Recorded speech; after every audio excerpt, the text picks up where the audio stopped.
What if the problem isn't you? What if you're in the wrong room? My suspicion? You're not broken and you don't need to be fixed. You've outgrown where you are. Let's get more space and freedom to redesign the life you deserve. Welcome to the Reinvention Room. I'm Allison Hare, podcast launch strategist for ambitious leaders, and we are rethinking everything we've been taught. Part pop culture, part real talk, and all smarter ways to live life on your own terms. Go ahead. Sorry. Well, today we've got a killer guest, everybody. Yes. Oh no. Yeah. So I'm saying an inside joke because Tennyson Jacobson, who I'm so excited to have you on. You are such a dear friend, and I'm so unbelievably grateful for you. For you sharing such a tremendous story that you have released a book or about to release a book called The Mother of All Days. Congratulations, your memoir. Thank you. Long time coming. Oh, it's such a long time coming. And I wonder as you are going to be sharing this unbelievably traumatic story again and again and again, and it's in support of you releasing your memoir, like, are you okay? Like, how do you share it? I love this question. I've started, before I record, I do a grounding meditation every time just to get centered. Cause all of this is so new for me. So I do get pretty nervous. So I do that just to help get centered, but also set the intention for the best conversation possible that you and I can have, or whoever I can have with, and that the questions that come or where the conversation goes, that it is truly what's meant to be.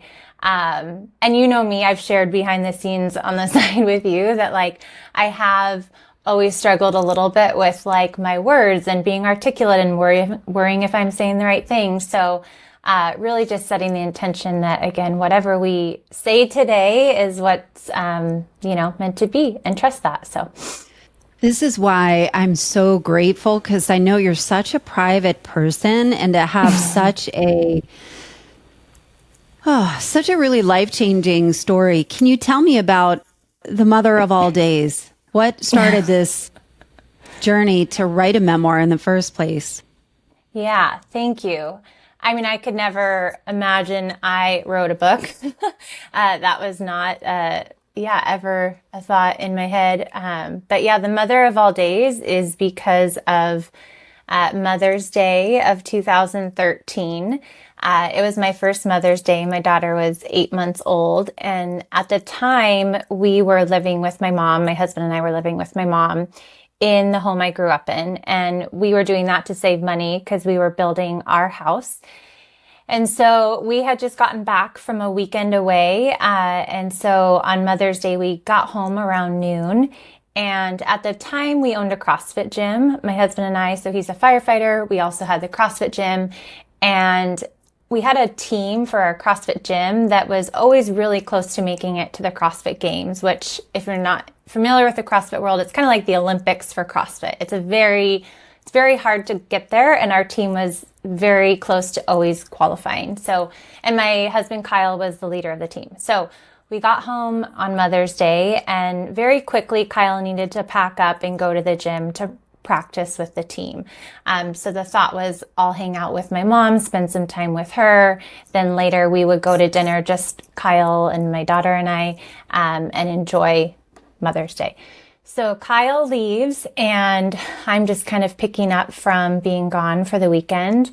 And all of a sudden I see somebody walking up to the front door, which in the house I grew up in, the front door is actually of the back of the house, and they're these big glass doors.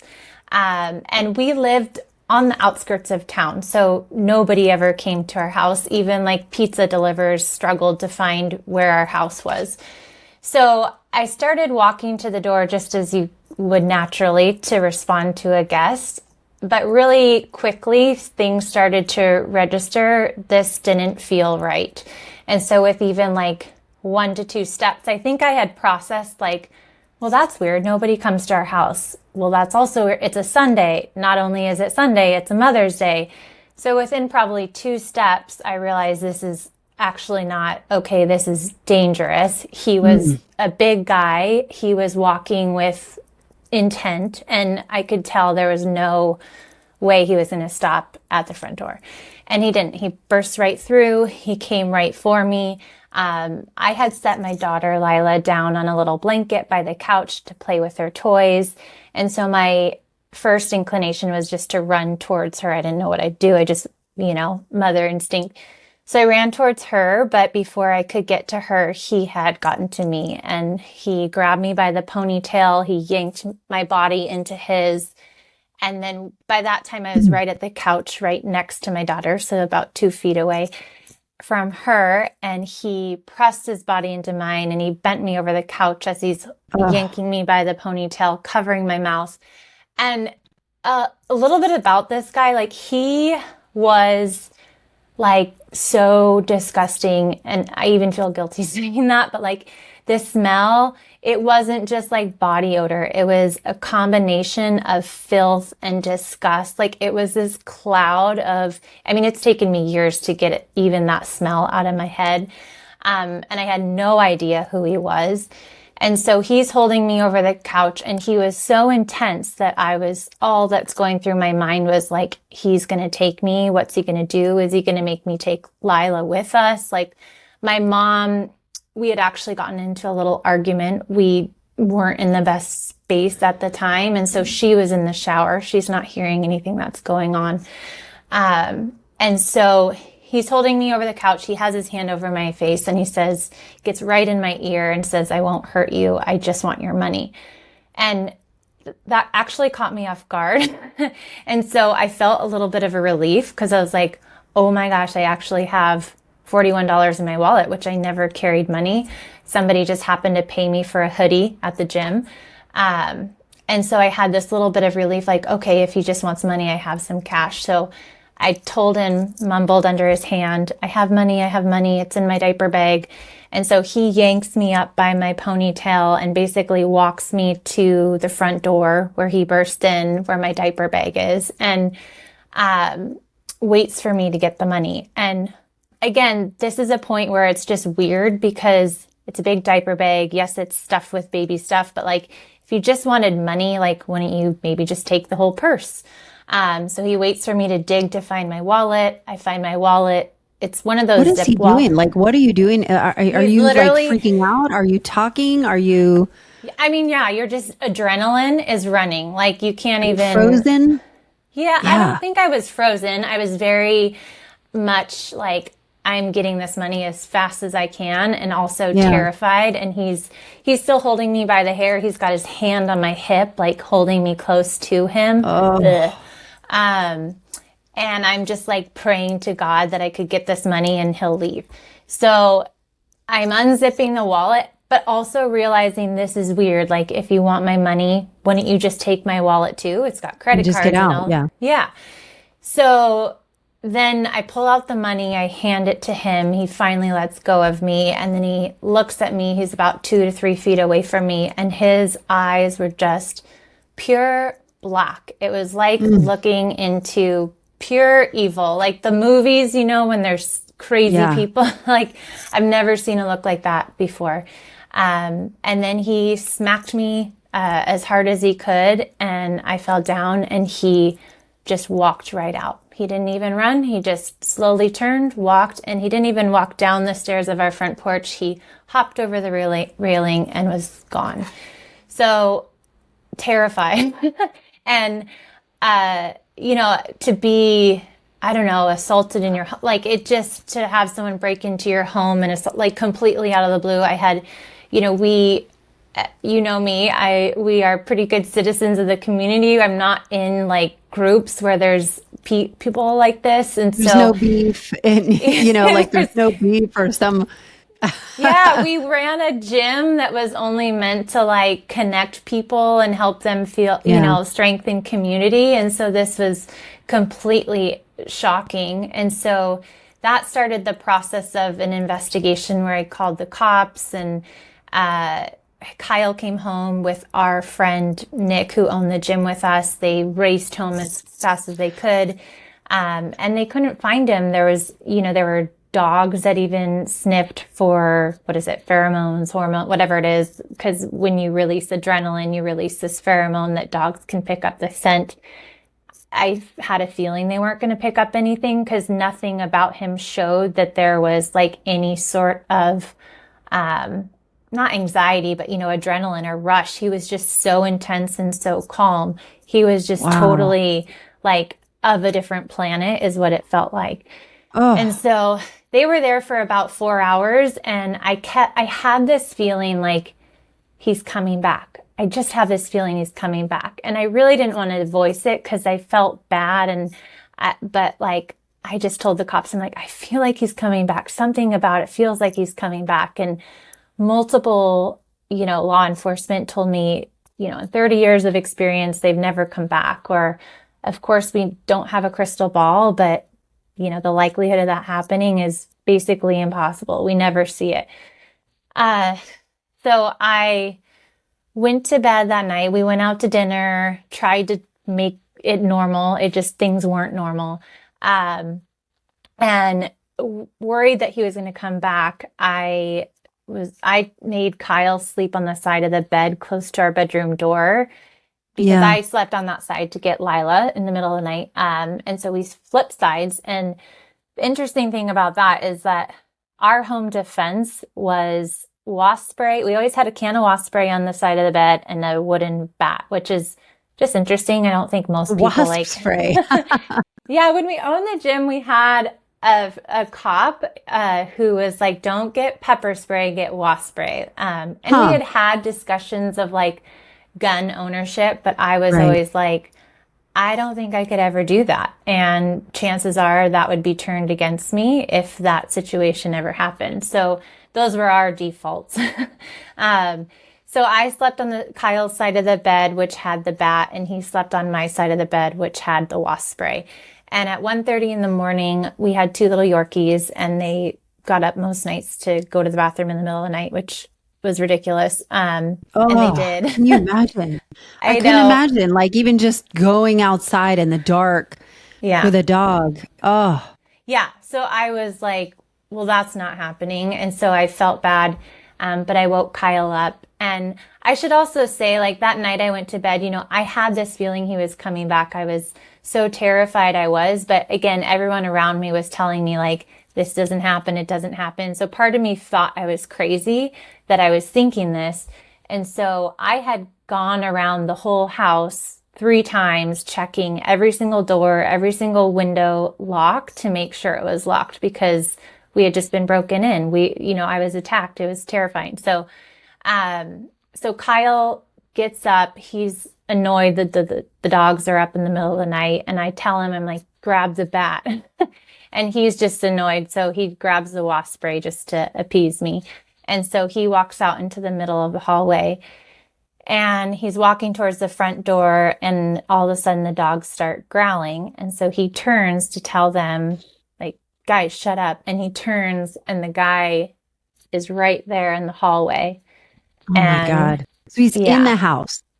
In the house. Yeah. How did he get in the house?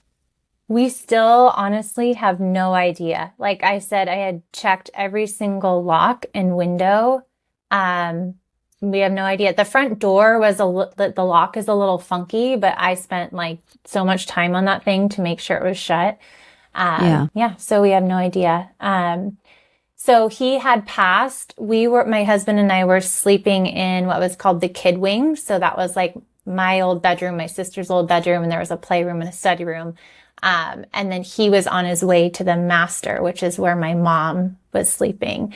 And so the guy sees Kyle and he immediately goes towards Kyle. And Kyle was basically like, oh shit. Like immediately he knew what we were dealing with. And he went to spray wasp spray at the guy, and it just pissed him off. And the guy like held up his hands. He had gardening gloves duct taped to his wrists and hold up his hands and he attacked Kyle. He passed the front door to go fight Kyle. And that started their fight. And so I'm in the bedroom, not necessarily hearing anything yet, but our dogs ran in almost seconds after they had left. And then they were like growling and shaky, which they weren't really like that. And they just like burrowed right into me. So I was like, well, that's weird. Well, where's Kyle? And then I could start to hear, oh my gosh, something's going on. So I immediately knew what it was and grabbed the bat, ran out there. And by that time, Kyle is, I said we owned a CrossFit gym, but he wrestled in high school. After high school, he coached wrestling. So not only was he like one of the stronger guys I know, he had wrestling experience, which was incredible. And he's a firefighter, like years of experience having to be calm under pressure. So like if there's one person you want in this, it's Kyle. Yeah. It's him. So I got out there and it was like, so impressed because Kyle had this guy in a headlock. So basically the guy is on all fours and Kyle has his arm wrapped around the back of the guy's neck. So his head was tucked down and now I had the bat. And so his back was wide open. Kyle's head was to the side. So I knew I wouldn't hurt him. And so I took a few extra seconds just to like make sure I was going to hit this guy as hard as I possibly could. And I slammed that bat down once and I'm screaming F-bombs and I slammed it down again. And by the sixth time, the bat broke, which was crazy because this was a solid adult wooden Louisville Slugger bat. And I looked at the bat, which, if you watch a baseball game and the bat breaks, it's exactly like what that looks like. It was all jagged on both sides. And so my first thought was to stab it in his back. And I was like, I can't do that. So I threw the bat down. I start trying to kick him in the balls, the next logical thing in my mind. Oh my God. When he had hit me, I fell and I sprained my ankle, which feels like such a silly part of the story. But then when I started kicking him, like it really freaking hurt every time I went to kick him. So then I tried my left foot. That was even more pathetic. And what's he doing? Is he like, is it working at all? Is he slowing down? Nothing. Wow. There's He's not like a a machine.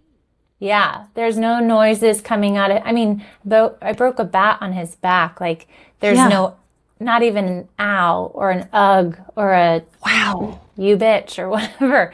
Like your worst nightmare. Yeah, it truly was. Yeah. But he's just growling and grunting. I can't even hear it, but Kyle can. So the kicking of the balls wasn't working. And so I saw the can of wasp spray on the floor.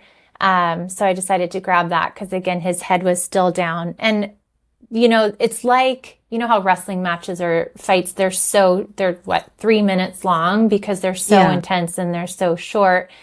And, if you're looking at Kyle and this guy, it really doesn't look like much is going on, but the intensity of just even Kyle trying to maintain the upper hand of this guy, there was so much effort going into keeping the upper hand for Kyle. And the guy's trying to like bite him and grab his balls and break his finger and all these that I don't know what's going on. So I grabbed the wasp spray. I can get to his head or his face. And so I push the trigger down and I'm spraying wasp spray, like literally point blank in his eyes. Nothing is happening. And I'm spraying this for a while. And during the process, he's slowly army crawling my husband back through our dining room and back almost to the spot of the couch where he had bent me over the first time. And then I heard Kyle say something I've, never heard in my life, him say before. And it was, Tenny, I need help. And it always gets me emotional every time I tell this story because I've never heard Kyle say that in my life. By that point we'd been together for probably 15 years and, or not that long, but he's a big, strong guy, like especially something physical. I've never heard him once ask for help. And so for me, it was like this moment that was like a light switch where I just knew immediately something had to change because he was saying that for a reason. And so I threw the can of wasp spray down and I ran to the kitchen. At that point, my mom had heard my screams and F-bombs and she ran out. Kyle had actually directed her to call 911. So she was on the phone with 911. And we had 2 kitchen knives. One was solid, and a great kitchen knife, and the other one was an old flimsy one. So I knew where both were stored, but I went to both places just to make sure they hadn't been mixed and that I had the right one that was sturdy. Got that one, and I ran back out there, and Kyle, still had the headlock and his back was open, and I started stabbing him. And it was just, you're just fueled with adrenaline and rage and fear and panic and worry. And I think there's so many subliminal contexts going on in this fight. We both knew if he got the upper hand, that was bad news. And so I stabbed him about 4 times. And by I think it was the 4th or 5th stab, I pulled out the blade and like a chunk of the middle of the knife was missing, which somehow I was like, this is crazy. Like this is a solid knife. It just made it kind of real. Like, what am I actually doing right now? And then I kept stabbing him. And then finally on the 8th stab, Kyle was like, Tenny, stop. Because he could feel his breathing had shifted to what's called agonal breathing, which is basically your end of life. And then he let the guy fall to his back, and I stabbed him in the gut once more. And then Kyle said, Tenny, stop. And because, he was a monster. He it felt like all these attempts to stop him were not working. And so like, what's to say even me stabbing him is even doing anything? So that moment completely flipped our world upside down and, started the process of the cops coming and all the things. What was it like having him dead in your living room? And like your mother and your daughter, hopefully she's still sleeping, but your mother and your husband, just, it must have felt like I'm getting emotional just thinking about. Yeah, it's pretty like, for me, I was so, again, jacked up on adrenaline that like, I almost wasn't even aware that my mom was there. I've since listened to the 911 calls, both of them, and to hear her watching it is hard, like I feel so much for her to have, she's the only one that watched what happened. And she had even gotten in the fight too. She found the broken bat and she was trying to hit him before she even called 911. And her reaction was so, Kyle and I are pretty calm people, whereas my mom was just like pure panic and, rightfully so. And then to see Kyle, like Kyle's laying on the guy, like truly in what was a fight for not just his life, but for all of our lives. And he's panting and exhausted and like relief but also fear, like for him to intentionally lay on the guy who was so gross and dirty and like all these things, but he's equally as terrified that this guy is going to get right back up and continue the fight. And thankfully, Lila, the bedroom was really in the back of the house, so she actually hadn't heard what was going on, so she was still sleeping. But yeah, I think my first thought was like, oh my God, what did I just do? Because now here... Did you feel guilt or no? I didn't feel any guilt, but I knew I just killed somebody, which is what takes people to jail for the rest of their life. And there was no shadow of a doubt that it was self-protection. I almost assumed like everybody would get it. But you also know, like, you just took somebody's life, you killed somebody. And so there was those thoughts that were just like, oh my gosh, what if they don't believe me? What, like, where could this go? But I'm Yeah. still like so stuck in panic mode that I'm not even truly focused on that thought. Yeah. Yeah. So tell me about this guy. So he had Mm-hmm. no connection to you guys at all. You know, a lot of times they say attacks usually happen with people you know. Mm-hmm. And this is like, you know, I live in the city. And so Mm-hmm. I live with my head on a swivel, right? Like my husband has taught me, like, and as a female, your head is always just, you know, you're always kind of making sure you are safe. It is very, you know, active community.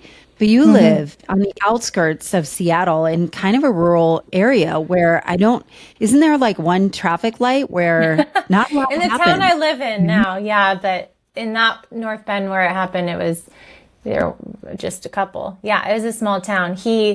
What we learned about him was, so that night, so when Kyle came home the first time with our friend Nick, that investigation had taken so long that we eventually told our friend, like, hey, take Kyle's truck, go home. Like, this is taking so long. So to give it a little context, that's the first night ever Kyle has been home when his truck wasn't. And so the thought with him is that, or what detectives suspect is that when he broke in the first time and my daughter was there, that might have thrown him off because she was right there and slowly started to cry. And so he noticed Kyle's truck wasn't home that night and so thought I would be home alone. And yeah, I didn't know him. He was a part of the community. Cops initially thought he was homeless and like we had these woods kind of behind our house. They thought he was maybe homeless, but he lived about 2 miles away from me. He had a trailer on actually this beautiful property. I think that was his family's, but he was almost living like he was homeless. Like he had this hose connected to somebody's like house or something like for power. He had plastered his trailer with like empty beer boxes. He was writing his own Bible. He thought women were the scum of the earth. How do you know that? He made videos about them and he posted them online. I didn't know any of this. Detectives eventually were sharing this with me. But he had a YouTube channel where he just went on misogynistic rants and would Is it post still about. up? I don't think so. I think it was taken down. Um, Wow. So yeah, chilling. yeah, and we listened to some of them. They're actually terrifying. They're so creepy. God, you're so But brave to listen. I think, well, and that was part of exposure therapy, which I did not want to do at all, but did it because that was what a therapist told me to do. But yeah, he said that, you know, women are created to destroy men. We're evil, evil creatures. We should be stopped. And where that all, I guess, stemmed from is he went through a divorce and apparently he just kind of spiraled after that and was not well. His family was scared of him. I heard in one report, like his mom would bring him like fruit. And even if there was like a blemish on an apple, he would like lay into her.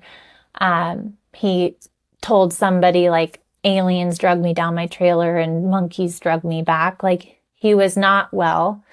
And that night they found he had a camera on him, a tripod, flashlight. You know, he had the gardening gloves duct taped to his wrists. Yeah. So, yeah, his intentions were pretty clear, that was a long time of working through just the what ifs of everything. And Yeah. also, but being so grateful for, which feels so cheesy. I know that word is so almost overused, but like the details of that night and how they played out are just insane to me. Like, like that, the first, Kyle is a firefighter. That's normal for him to not be home. For that to be the one night he comes when he's actually home. It's crazy, you know, for him to come the time that he did and for our dogs to wake up when they did.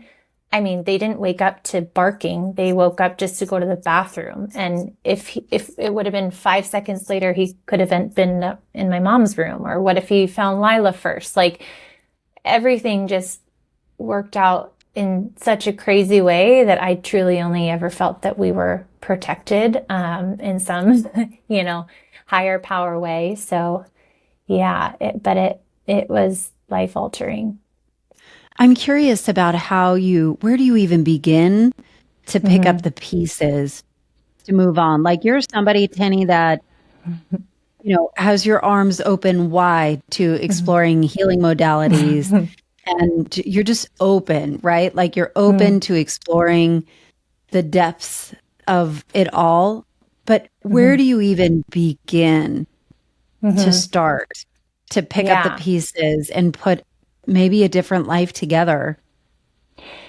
Yeah, well, at the time this happened, I was 26 years old. So I'm like open to life and experiences, but like at 26, you're like, at least for me, still so young and naive, and like I'm such a people pleaser, and like I always thought other people knew better than I did. I really had no experience with like truly trusting myself and listening to myself and knowing, like, I didn't really explore much at that time. So initially the first thing was, where do we live? Because we're obviously not going back to that house. That's a massive crime scene and all the things. And so we thankfully were able to move in with my in-laws, and we actually pulled a mattress into their bedroom, and I slept in my in-laws' bedroom for 3 months. Oh my goodness. And I love my in-laws, but like, to sleep. It's a little close. It's a little close for 3 months. It's just, I don't know if you can imagine. And so, but they were so supportive and obviously would have done anything. But yeah, so that's kind of initially how we started. And then we're meeting with detective. We were arrested for murder. And so there is a investigation going on, and now PTSD and trauma. And we have a infant, and we run a business. And both of you too. Yep. Yeah, I don't even know. Is Kurt going to come out? I mean, is Kyle going to come out with his own memoir? I imagine what his journey must have been really interesting too, of like, how do you move past that? His life is in, emergency, right? And so he's trained for that. But when it's your wife, when it's you, yeah, he won't write his own book because that's so not Kyle. But he does have a chapter. He wrote the afterword in the book where he shares his perspective, and I think his chapter is beautiful. I love hearing him talk about it. He doesn't talk about it a lot, but I think to hear a man share his experience with PTSD and how effed up that made him, and the work I share in the first chapter, the exposure work that we're both doing, it's so beautiful to get to hear his story, because, unfortunately women, I think, experience this type of attack more frequently, but to hear a man share through vulnerability, and I mean, he was messed up. He was really, really messed up. And then we both healed differently too. He's a lot bigger and stronger than I am. He can compartmentalize a lot better than I can. You know me, I'm extremely sensitive. I have layers of stuff from my childhood that impact how I show up through this. And I'm a female too. It just really jacked up my sense of safety. And feeling like, I'm small, but I ran a gym. I was pretty strong for my size. So I always thought like, okay, if I'm ever in this situation, maybe I can figure myself out, because at least I'm like stronger and scrappy. And that situation, I mean, for lack of a better word, humbled me, because when somebody's almost 100 pounds more than you, and what they determined, it was probably a psychotic break. Like you're competing against something completely different. But yeah. I remember, you sharing that story and just you and Kyle, when you get married, especially as a woman, there are fantasies of being rescued, right? Like that's what we grew up on, as the princess of being rescued, and you guys rescued each other in the most extreme way possible. I wonder, where do you even go first? Like, you're sleeping in your in-laws' mattress in their room with them every night for 3 months. You have a newborn at a home, trying to pick up the pieces. Is there, like, where do you even begin? Yeah, well, first of all, I love that you point out like almost the like love story and connection of it, because I think there's few probably experiences where you really face like I could have just lost my spouse, and really experience all the emotions of being so close to that. And I share a bit more about it in the book with the first experience, but getting to see Kyle even come home and the look in his eyes, how he looked at me, that's a look I'll never forget. It's a gift, truly. Like, Kyle's a man of few words. He'll tell this to you, like, he doesn't share emotions like super openly, and he's working on that. But to see it is just like, to see how much you're loved and cared for without words was crazy and incredible. And then the second experience too, we're really the only two that went through that whole experience together. And to be a team, like we were a team, like I could not have done what I did without Kyle doing what he did. So that really bonded us in a whole different way. And even sleeping next to his parents, like Kyle and I are not colors. He like clung on to me tight, just like, oh my gosh, I could have lost you, and me feeling the same. So yeah, we just kind of like took each day as it came. It almost like people basically, we were like little kids again, almost not even knowing what to do. And so we just kind of like, the detectives would come, and the detective, and I share a lot about her in the book because I truly think she is this special like angel in our lives. She's incredible. She would check in with us. She even went to the house after, because my sister would live there on and off. She drove to the house to check in on my sister, who was managing like the aftermath of the house. But we were recommended to go to exposure therapy. So like these trauma therapists in Seattle who were supposed to be incredible, they did exposure therapy. That was brutal and it was awful. And going to Seattle was worse. Like I'm a small town person, so that was exposure in itself.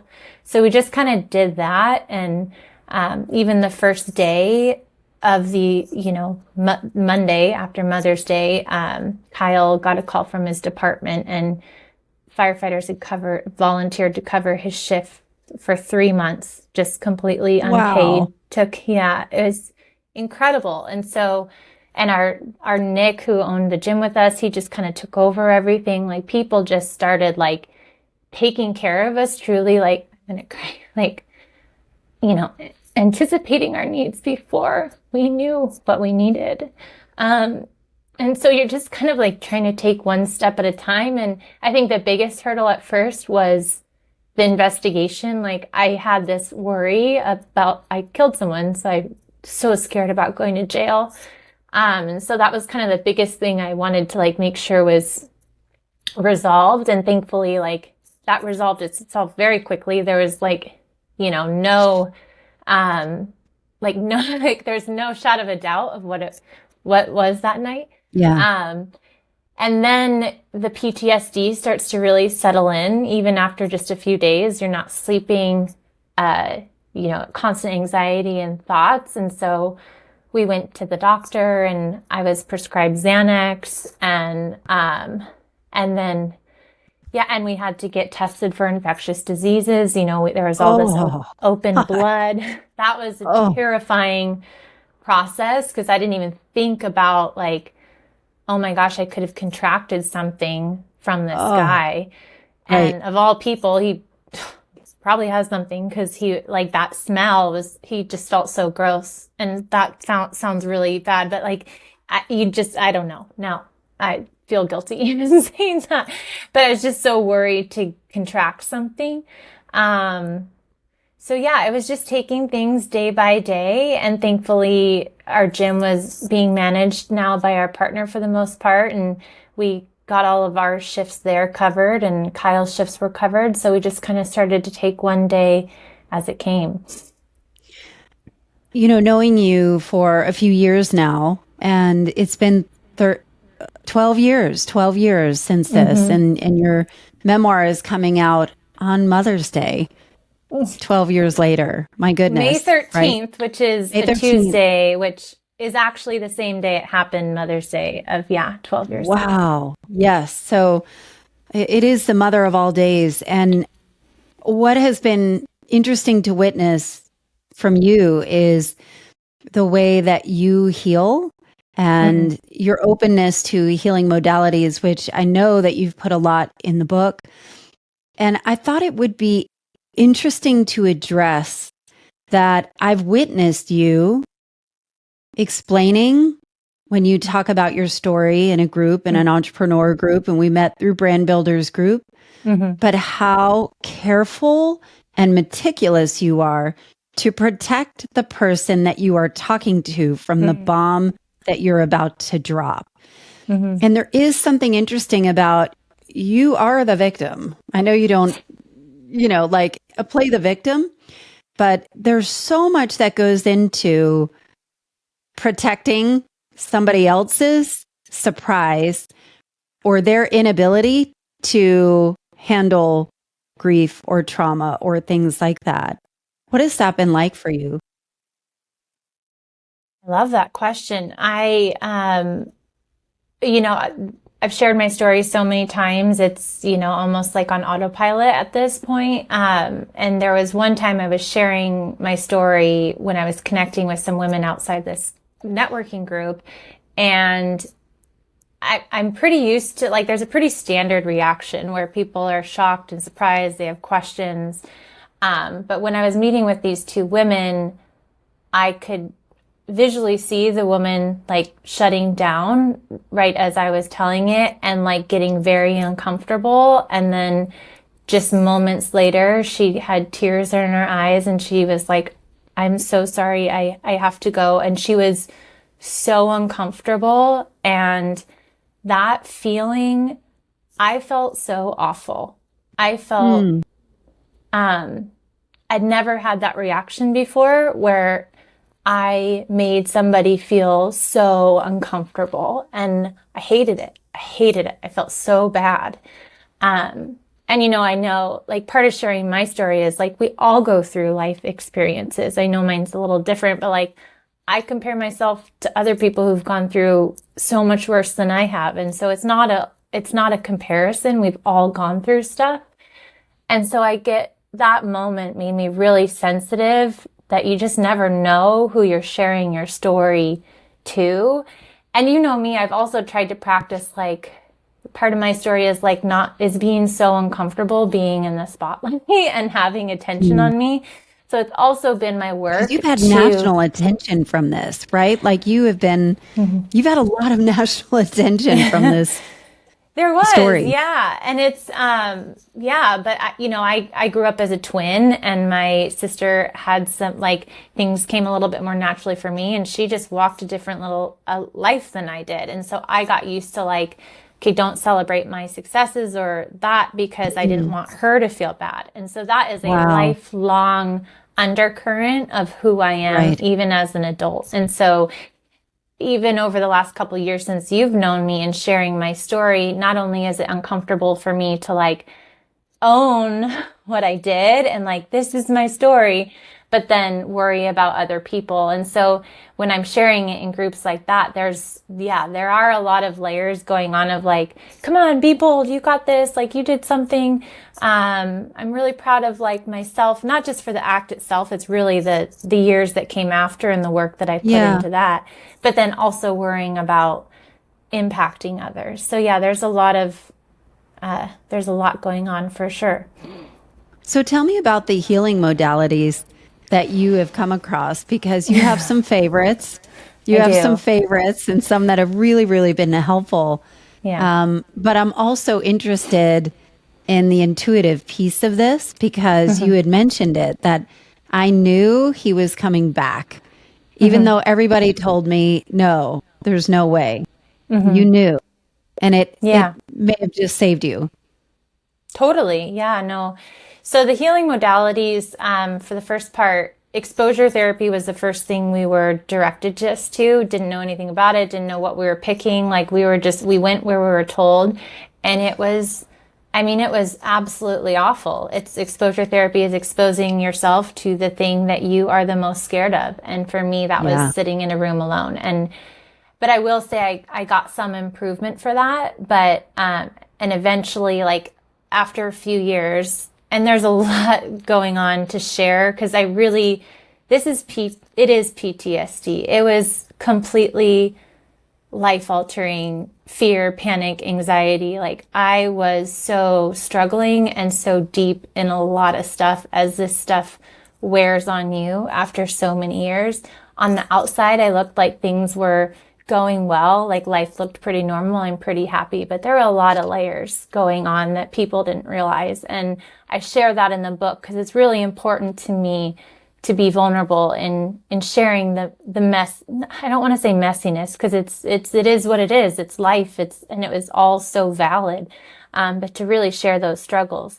But I got to a point several years later where, I wasn't on medication. I could sleep alone. Like life looked pretty normal. And then that's when I was actually asked to be a guest on a podcast, Tony Blauer, his No Fear podcast, he's internationally known for self-defense. He's incredible. And we got done with the interview, and the way I had talked about some things, like he could intuitively know, like she's not doing as well.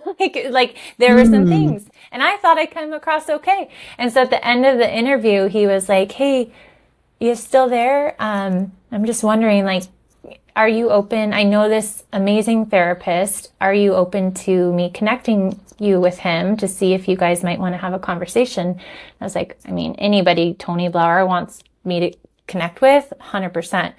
So we got on a call and with Jeff, who's the therapist. And within the first 5 minutes, I was like, who is this guy? Like the way he started educating me on like what my body was doing. Like I had never been taught about my nervous system and how trauma gets stored in the body. Like I'd heard those ideas, but no therapist ever worked with me on it.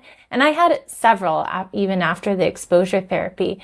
And he was so humble and warm and kind. And the conversation felt casual that I was like, who is this person? And so that led to, now we've been working together for 6.5 years. But the first thing we worked on was my nervous system, because I was still having nightmares. I was still having anxiety, crazy thoughts that like, I just thought I was now going to be living with that. And so we really worked on nervous system regulation work, which I share in the book about. And learning to do that. So that's one that I think somatic practices, nervous system regulation is so key. And not just for PTSD,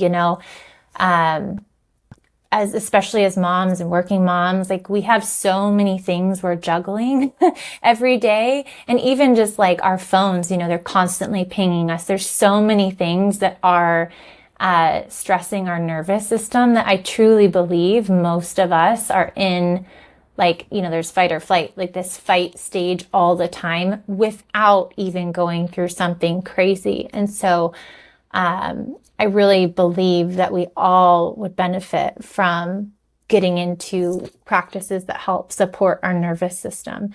So that's one. And then as my nervous system started to regulate, I started to bring things to the conversation from childhood or my marriage or with my mom and my sister, with work. And so the conversation started going to different places. And that's when Jeff introduced internal family systems therapy to me, which you've heard me talk about a lot on our polos. I think I desperately need it. I think it's the most truly, I've done a lot of therapy. It's almost embarrassing, but like it has been the most life-changing work I have done. And I share my experiences of actually doing it in the book because there's so many amazing self-help books and like, here's what you do and here's what you do. But like, I learn through learning through people's experiences and hearing what that actually looks like. And so in parts work, it's this idea that there's no bad parts. That's Dr. Richard Schwartz's book is No Bad Parts. And, I had this part of me that was scared about everything. And so if I take that part, you basically with parts work is I imagine visiting that part. So I'd sit on my bed, I'd close my eyes, I'd imagine visiting this part of me. And then you think, what age might she be? What's the setting? And then typically what happens, a memory comes to mind that is from a younger you that has something that was an unmet need. And that part of you just needed to feel loved and safe and seen and validated. And there's so many parts. There was the part of me that's the people pleaser, the perfectionist, the high achieving part. And once I started to really sit and meet these parts and validate, like, Allison, it's crazy. Memories come up or situations come up, things that I don't even think about anymore. And you show up for that part and just say like, gosh, you are so valid for feeling that way. And then you show compassion and love. Then that part, it's called unburdening and, or unblending. And then that part doesn't have to speak so loud because they start to trust you. They start to feel safe that you've got it. And that's really where I was able to start shedding some of the people pleasing and perfectionism and start really finding who do I want to be, who is authentically Tenny. And so, yes, IFS to me is it's, and you can do it without a therapist. Once you kind of get the gist, I now practice it only alone for the most part. And then, the intuition piece, after the break-in, I only understood intuition to be moments of like safety, like, ooh, should I cross the street? This person doesn't feel right. Or, ooh, do I get into the elevator or not? But once I started just, that moment woke me up. Like, whoa, like I was picking up on something that every professional around me tried to justify why wasn't the case. But clearly there was something I understood about it that nobody else saw. And so that really woke me up to start listening to that, even though I really didn't understand it very much.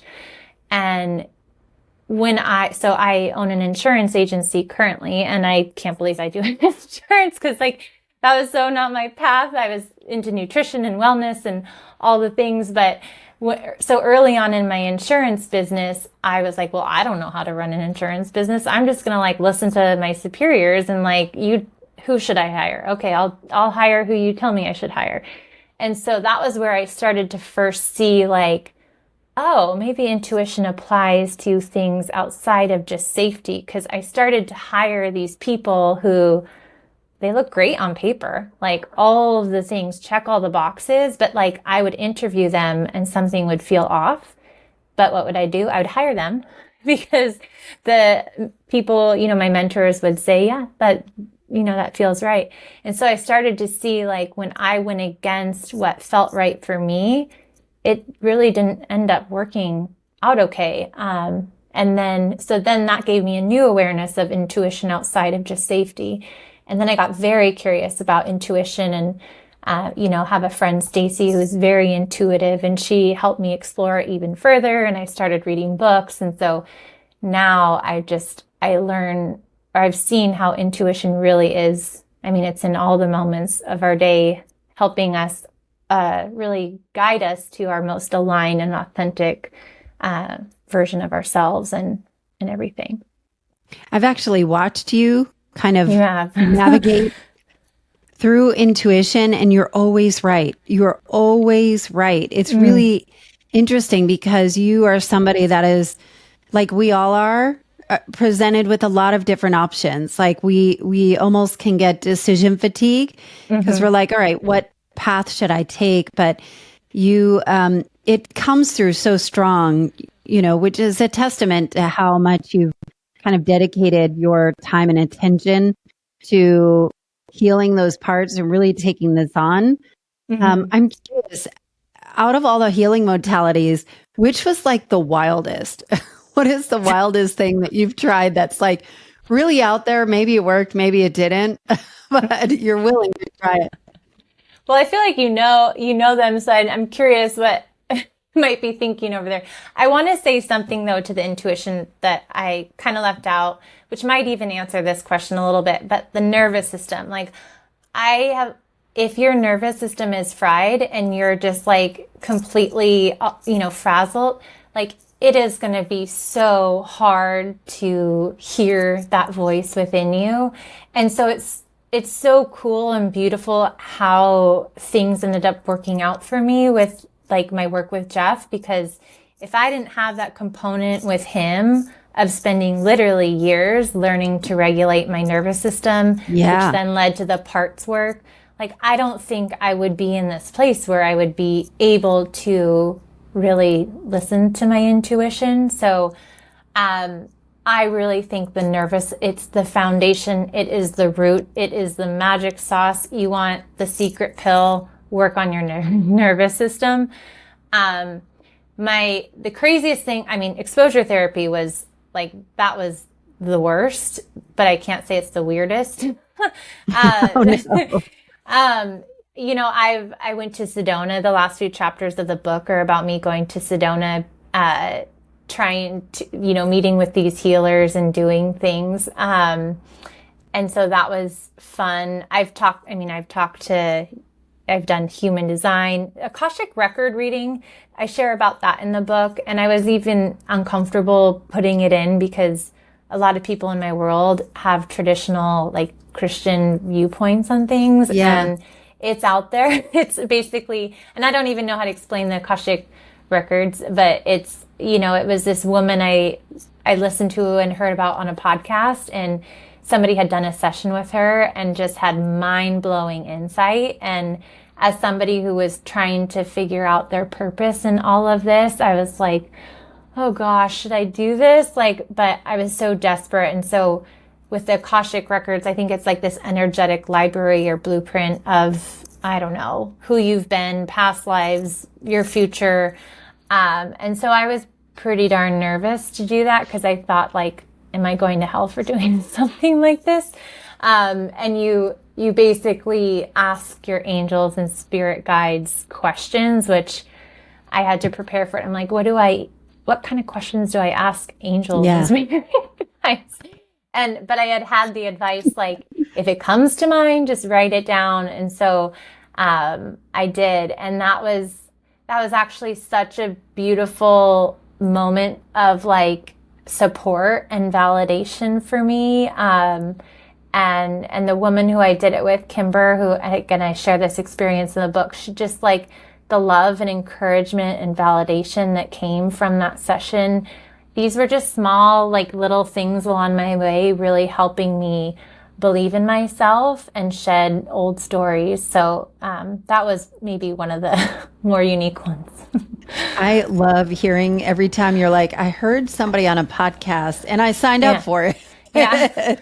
Yeah. I'm wondering, I'm wondering, like, through all of this, have you ever had a chance to answer the question, why you?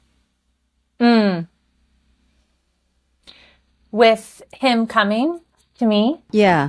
Yeah. Um, that's such a cool question. In the beginning, I think I thought about it a little bit, but I was just so messed up, Allison. There was so much going on that, like, I think I was just so thankful he wasn't alive. And there were so many moving parts. But of course, that's part of the problem, because like I wanted to understand why me so that I could prevent it in the future. Yeah. So I think what we were given was that from detectives in their investigation is that, he hated women. Obviously, I'm a woman. And with his bitter divorce, they think like I maybe resembled his wife. We're blonde, built similarly.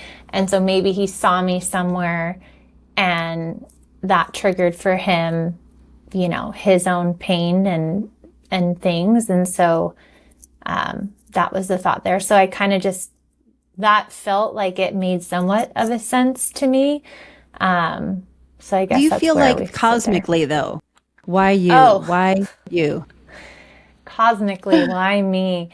Um, that's a hard question to answer. You know me. It's like to say anything about myself feels uncomfortable. But I don't know. What would you say?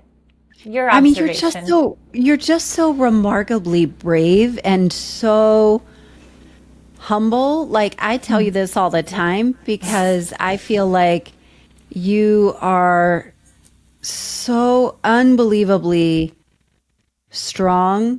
I just wonder, like you have kind of gone down this path to heal from a really uh like impossibly traumatic event. And it goes to your kids. It goes to your husband, to your marriage, to your family relationships, like all of the work that Mm-hmm. you've done so actively. Like you're just actively present Mm-hmm. to healing it. And everyone around you benefits from you just being this glorious, glowing, beautiful human being that is so strong and so powerful. But I love that it's packaged in a way that isn't like overbearing. You're just you, and you just show up in that way.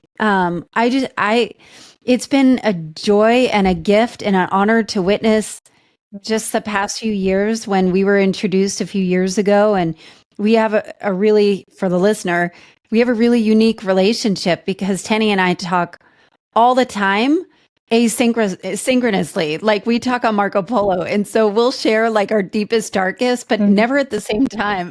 Yeah.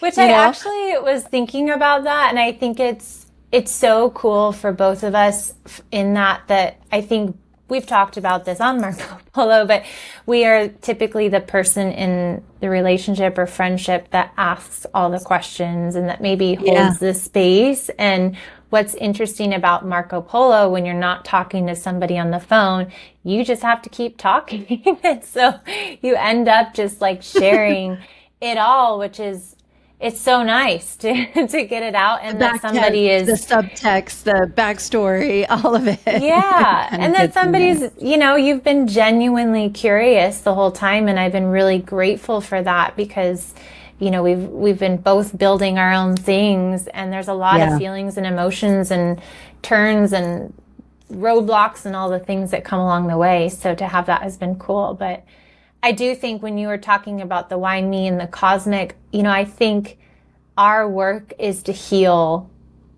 We all went through experiences, and I think the biggest and most brave and strong thing we can do is heal our experiences so that we can flip the script for our kids. And my daughter has she is totally me, so many of my same tendencies with high achieving and perfectionism and people pleasing and I want to do this but I don't really want to do that.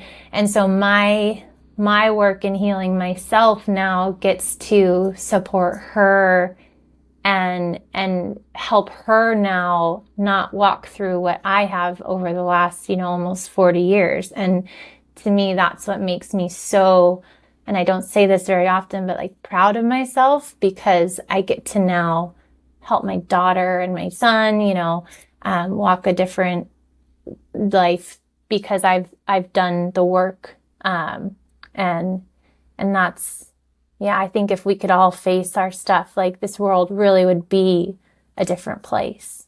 Oh, that's so beautiful. Now that the memoir is out into the world, what is your hope for it? I don't know. Does it give you closure? Is it like opening?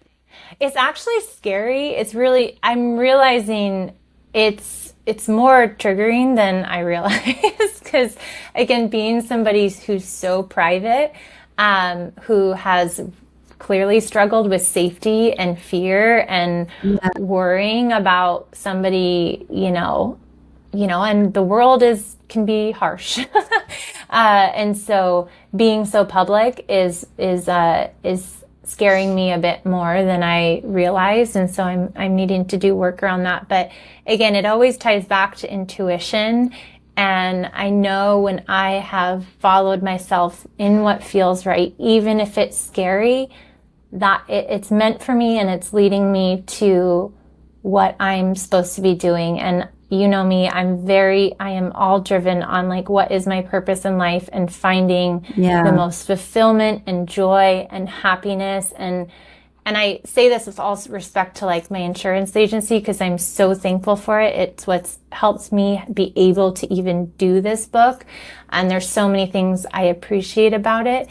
But I also know, like, after owning the gym for so many years and creating community, like my soul is not fulfilled sitting in an office, like doing insurance all day. And so I hope that with this book, I worked so hard to make sure it was totally authentically Tenny. There are a lot of things that bumped in the road that were not aligning, and I had to pivot because it always came back to, this has to be 100% me. Otherwise it's not right. It's not how it's supposed to be. And so I'm hoping that in trusting my intuition to share this, even though it's scary, that my story can help others see their own story and their own selves in my story, and that they can have the encouragement and hope and support to heal, whatever they're walking through. So beautiful. How can people find you and buy the book? Thank you. Well, I think, so heyitstenny.com is my website. So if you go there. How do you spell it? Hey is Hey, it's ITSTENNY. TENNY. I'll post it in the show notes. Thank you. But yeah, you can pre-order it there. It'll come out May 13th. And then I did create a freebie, which you know me, I'm so not into like gimmicky things. But the book is all about healing modalities and the journey. And so I almost in the book wanted to have all of the resources that I've done, because this is really about empowering the reader to do their own work. And so in the, I created this 5-day email series that goes over the themes of the book. So music, nervous system regulation, IFS, and some other things. And so when they pre-order the book, they'll also get that, which will have all of the resources of literally all the things I've done. So that is amazing. Well, Tenny, you are freaking amazing. I love you. I'm so grateful for you. I can't wait to see what happens and how many lives that you touch by sharing such a profoundly beautiful and tragic story, but one that has nothing but blossoms for you and for everyone you touch. Thank you. Well, thank you for being along this journey with me and being such a cheerleader. You've really, that's meant so much to me. So I appreciate you too so much. I adore you.